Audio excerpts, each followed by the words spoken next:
Je n'ai jamais eu de leçon de tennis. J'ai appris tout seul. Et ça, pareil, tu penses si tu avais eu un coach, est-ce que top 10, top 5, top 3? Yannick Noah a dit un jour, je suis très heureux pour lui qui n'avait jamais eu de coach, parce que s'il l'avait, il serait devenu un joueur ennuyeux comme beaucoup d'autres.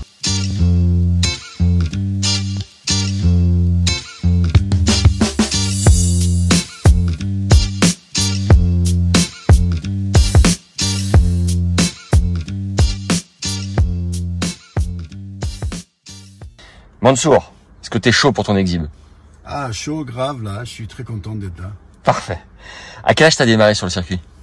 J'ai commencé à 17 ans et puis à l'âge de 20 ans, où je commençais à être à peu près bien classé, il y a eu la révolution en Iran et le tennis a été interdit. Et si t'avais joué non-stop de 17 à 35, on va dire, sur le circuit, Ouais. est-ce que t'aurais aussi fait des facéties ou t'aurais joué de manière plus sérieuse? Ma priorité était toujours le public d'abord. J'ai toujours essayé de rendre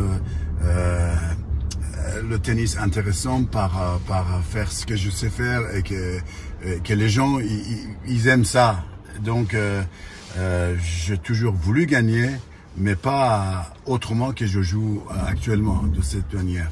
Tu fais toujours ton entraînement avec sans coup droit, sans revers, sans volley? Ouais, 300 balles. Je tape contre le mur. Après, je fais 100 volets. Tous les jours? Puis, pas tous les jours, mais à peu près 3-4 fois par semaine. Ok. Ouais. Physiquement, t'es comment là?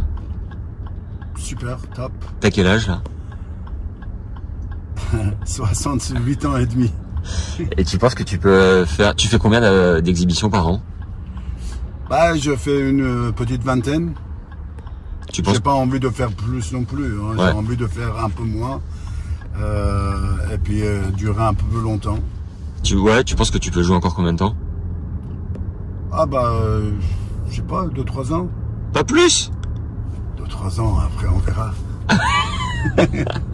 Avec qui tu t'entraînes? C'est qui tes sparring? À part le mur? Contre le mur, non, non, le mur, en principe c'est le mur. Ok. Mais sinon, bah, je joue avec Fabrice Santoro, je joue avec mon copain Arnaud Casagrande. C'est les masses-phares un peu de temps en temps ou pas? Rarement. Non, Rarement? non. Je joue souvent avec Soubeissier, Ouais. elle était numéro 1 mondial en double, elle est numéro 5-6. Mais comment tu fais? Parce qu'elle passe au CNE? Ah oui, elle a son fiancé, Frédéric, c'est un Français. Donc, oui, elle est souvent à Paris et bah, je m'entraîne et je me régale à chaque fois avec elle. Elle est incroyable, cette fille. Ah ouais? Ah ouais, numéro 1 mondial, elle a gagné 8 grands chelems quand même. Bonne qualité de balle? Super, franchement, c'est un Santoro, mais peut-être qui tape un peu plus à plat. Si t'avais pas eu cette pause de 10 ans, à quel classement tu penses que t'aurais pu monter au max? Ah, tu sais, je sais pas. Allez, Moi, une petite prédiction. Il y a des gens qui ont dit que je pouvais éventuellement gagner un grand chelem. Je sais pas. La seule chose que je sais, c'est entre l'âge de 20 ans et 30 ans, j'ai pas fait les tournois professionnels. Oui. J'étais le Federer des tournois français. Bon, t'as créé le circuit des légendes. Est-ce que tu peux nous dire lequel de ces légendes est le plus chambreur? Quel joueur chambre le plus? Bah, c'était Nastase. Ok. C'était Nastase. Maintenant, il joue plus. C'était José Luis Clerc, pareil.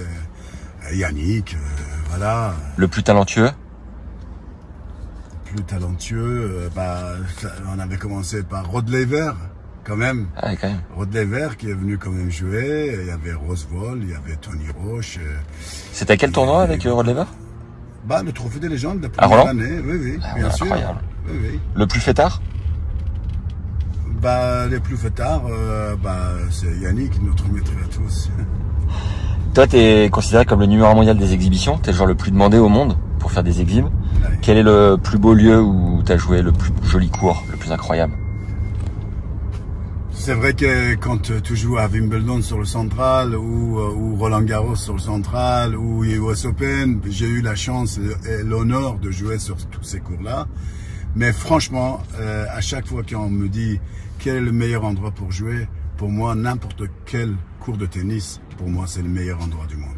Ah, belle réponse. Les arènes de Metz aussi. forcément.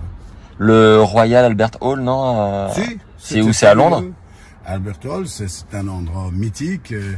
Et il y a eu des plus grands performeurs, des chanteurs, des artistes, des danseurs qui ont fait leur concert, leur ballet et tout ça là-bas.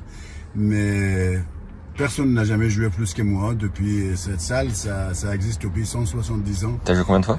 J'ai joué plus de 200 fois. Incroyable. Ouais. Je sais pas, par exemple, je sais pas moi, Frank Sinatra, peut-être il a chanté 20 fois, ou des Beatles, ou...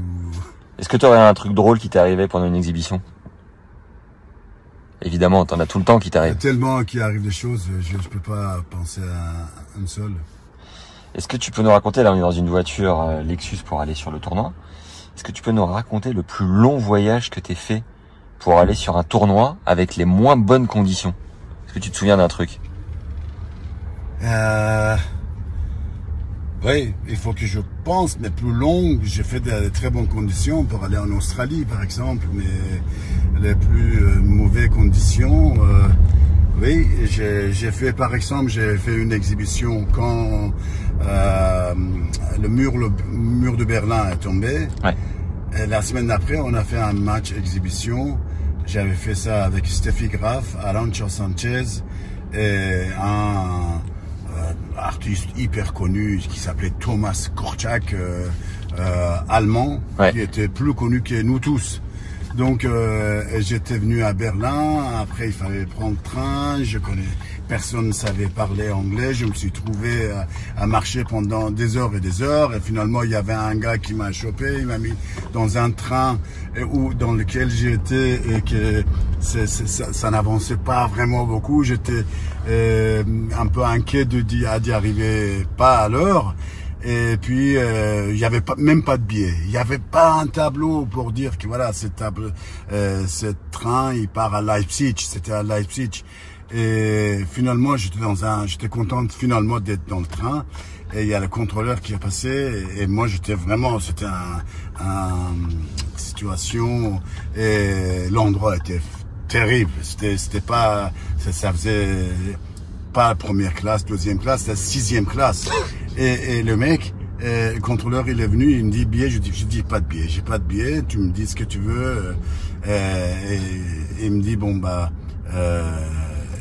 je peux avoir une place pour vous. Je dis bon bah vous me donnez moi une place deuxième ou première. Il me dit vous êtes dans le premier ici. Ah bon? Ah oui, bien. Voilà, je suis arrivé à 5 minutes avant de jouer.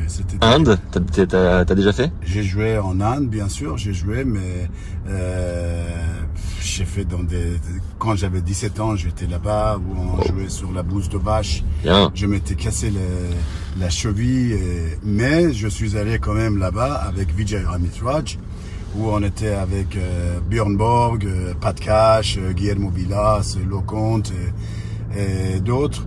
Et ça a été incroyable, c'était fabuleux. Le meilleur voyage que t'aies fait en voiture, peut-être en famille, avant de partir à 17 ans sur le tour? Ma famille, ils m'ont jamais vu jouer au tennis. Non, mais un voyage que t'aurais fait en famille avec eux, des vacances quoi. Oui. 14 heures de route pour aller je ne sais où. Bah, j'avais fait une fois, j'ai joué à Rimini. Il faisait 40 degrés, on était dans un hôtel. C'était Hôtel Palace, mais il n'y avait pas d'air conditionné, il n'y avait rien. On ne dormait pas du tout. J'ai fini un jour mon match à 10h30 du soir. Et toute la nuit, on était là à ventiler mon fils Sam qui avait 1 an. On ne dormait pas, ni ma femme, ni moi. Bon, finalement, je dis à ma femme, écoute, de toute façon, on ne dort pas la nuit. On n'arrête pas de faire ventiler Sam. On peut peut-être partir, ça sera mieux en route. Bah, j'ai fait 14 heures. Jusqu'à 20 km de chez moi. Ouais. Et là, j'en pouvais plus. J'ai arrêté. J'ai dit à ma femme, tu veux conduire? Je peux plus. Il m'a dit non. On s'est arrêté 20 minutes, 25 minutes, on a dormi. Et puis après, j'ai pris la route pour arriver à la maison. Et tu découvres des nouvelles facéties parfois? Des nouveaux trickshots? Non, moi, je fais rien les trickshots et tout ça. C'est les seules choses que je m'entraîne pas du tout. Ouais, non, mais je veux dire, est-ce que parfois tu as l'inspiration sur un nouveau coup, un nouveau truc? J'ai vu par exemple le service à la cuillère de Arthur Fils contre Zverev où il n'était pas content. Mais bon voilà, c'est... Non, je trouve franchement, non, il y a des gens qui font des trucs, mais ça me marque pas pour dire, ah là j'ai vu ça, je me souviens pas.